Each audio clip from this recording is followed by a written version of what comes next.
Is there anyone the producers of ABC's Dancing with the Stars won't let on their show? Well, based on the past 30 seasons, the answer might be not really.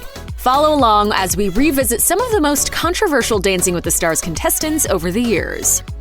When Tucker Carlson competed on Season 3 of Dancing with the Stars in 2006, he had not yet become the infamous Fox News talking head that we know and acknowledge today.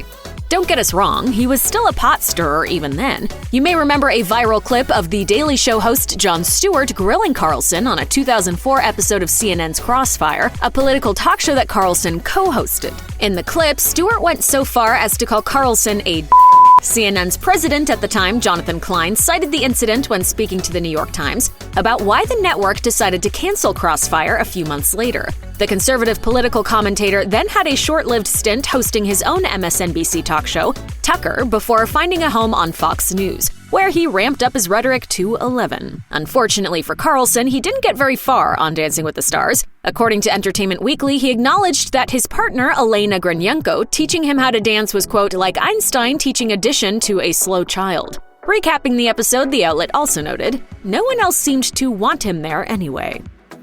2 years after her mom became John McCain's surprising pick for vice president, Sarah Palin's daughter, Bristol Palin, competed on Season 11 of Dancing with the Stars. Wearing a Tea Party t-shirt to rehearsals, Bristol showed up for the hardcore conservatives in the television audience, and she managed to generate quite a bit of blowback in the process.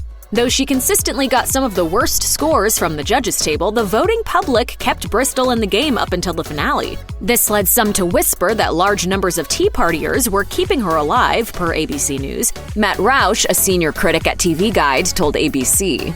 There are people on the political blogs who are saying vote for Bristol as part of your allegiance to the Palin brand.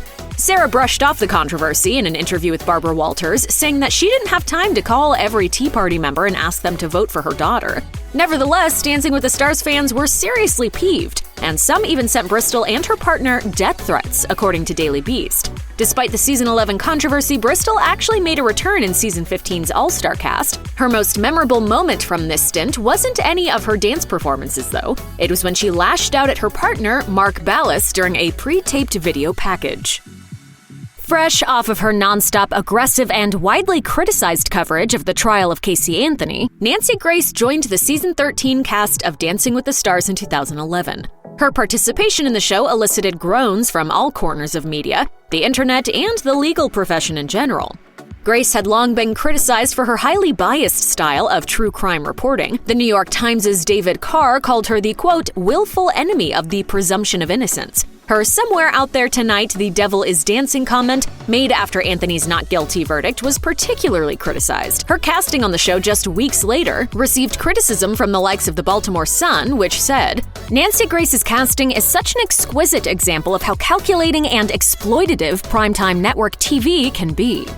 On Twitter, one user quipped, when I see Nancy Grace trending, I click expecting to see Nancy Grace is no longer allowed to participate in public life. But however distasteful people found Grace's appearance on the show at the time, perhaps they'll be content to know that 10 years later, her WTS tenure is mostly remembered for one disputed nip slip, according to Entertainment Weekly. We'd say that celebrity chef Paula Deen's fall from grace following some truly horrifying racist comments was one rare example of a true capital C cancellation. Were it not for her later stint on Dancing with the Stars. You can't keep a good racist white lady down, it appears. To quickly recap, in 2013, Deen and her brother were sued by a former manager at her Savannah, Georgia restaurant for racial discrimination, according to Radar Online. In her deposition, which was released publicly, Deen admitted to using the N-word. When she was asked, have you ever used the N-word yourself? She answered by saying, yes, of course. She also expressed her admiration for a, quote, Southern plantation wedding in which all the servers were black so as to recreate the look of the antebellum South, according to Eater. So while we know that Dancing with the Stars doesn't shy away from a controversial contestant, inviting Deen to the ballroom seemed like a step too far, even for them. According to Deen's post-elimination interview with E! News, not even the judges were wild about her being on the show. They have been from the start with me. It was apparent that they weren't crazy about me being here.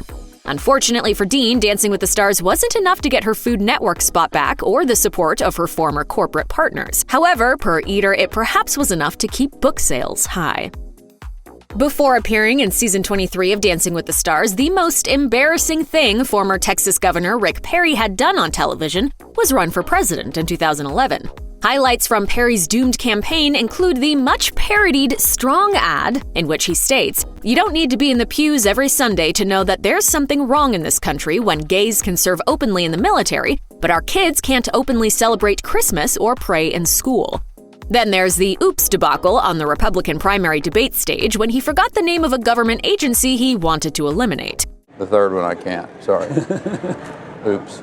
5 years later, Perry made a highly goofy return to the national stage, ballroom, on Dancing with the Stars. After one high-energy quick step and a dazzlingly awkward paso doble, Perry became the second contestant eliminated from the show. Despite the public backlash to his appearance on the show, it turns out to have been a pretty good year for Perry overall. He was later tapped to lead the Department of Energy, ironically, the very department whose name he forgot in the 2011 debate.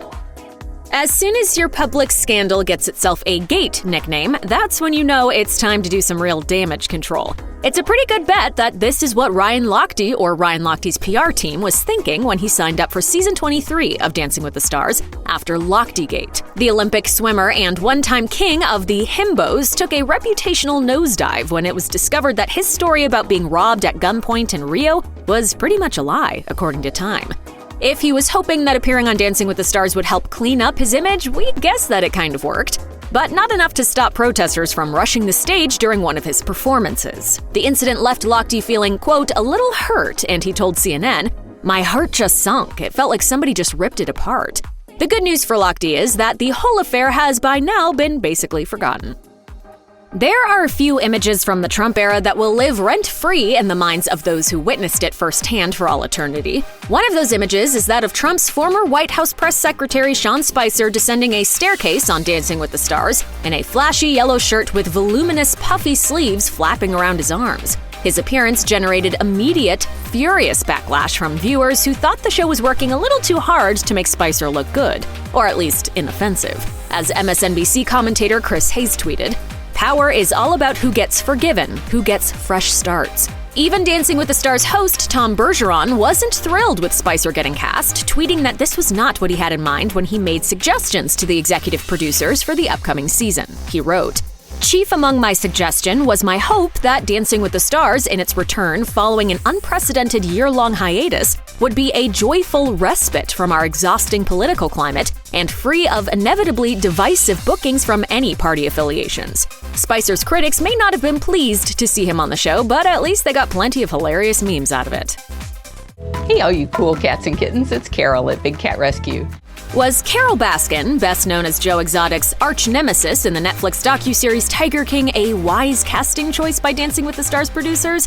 We suppose the answer depends on whether or not you believe the rumors that she killed her husband, Don Lewis, as Joe Exotic himself claimed many times. All we know for sure is that Joe was sent to prison for plotting to have Carol killed, so we couldn't say. Carol's controversial appearance only got more controversial when Dancing with the Stars viewers were treated to ads paid for by the Lewis family asking for information about Don's whereabouts and offering a $100,000 reward. In the clip, the family attorney asks, "Do you know who did this or if Carol Baskin was involved?" Woof. In reaction, Carol told Entertainment Tonight, "I have not seen the ad. I'm not at all surprised. It's just been a huge publicity stunt on their part, so what more could they possibly do than that?"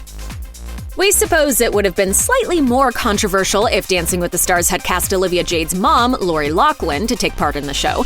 After all, she's the one who actually went to prison for her part in the college admission scandal. Loughlin paid a third party to help her daughter cheat to get into a good college. Still, Olivia's participation on Dancing with the Stars Season 30 generated plenty of "are you guys serious right now?" takes on social media. Olivia didn't help matters much in her intro when she said, "I'm probably best known for being an influencer, but the last few years I've been, I guess you could say, wrapped up in a scandal." But Olivia does have a few backers in her corner, notably Dancing with the Stars host Tyra Banks, who told Entertainment Tonight, "I think Olivia is so brave. I think people don't know her. They know what happened to her." According to Banks, Olivia has said that she had no idea what was going on with the college admissions thing, and it's been very hurtful to her. Banks also added, "She's having to deal with that, and I think she's coming to Dancing with the Stars to be able to tell her story and show her vulnerability."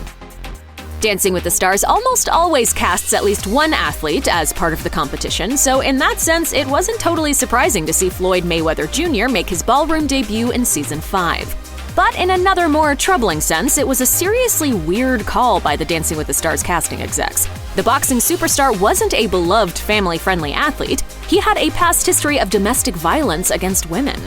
Per The Undefeated, Mayweather pleaded guilty to punching the mother of one of his children in 2001, was accused and convicted of punching 2 other women in 2003, and stood trial but was acquitted on charges of felony battery against his then-girlfriend in 2005. This was all before he appeared on the show in 2007, and if he thought that he could redeem himself on the dance floor, he was wrong. His pro partner, Karina Smirnoff, told TMZ Sports that they, quote, weren't that good. So, considering all of this, was it a good idea to cast Mayweather on the show? We're gonna go ahead and say probably not.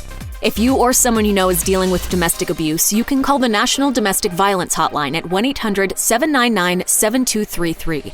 You can also find more information, resources, and support at their website.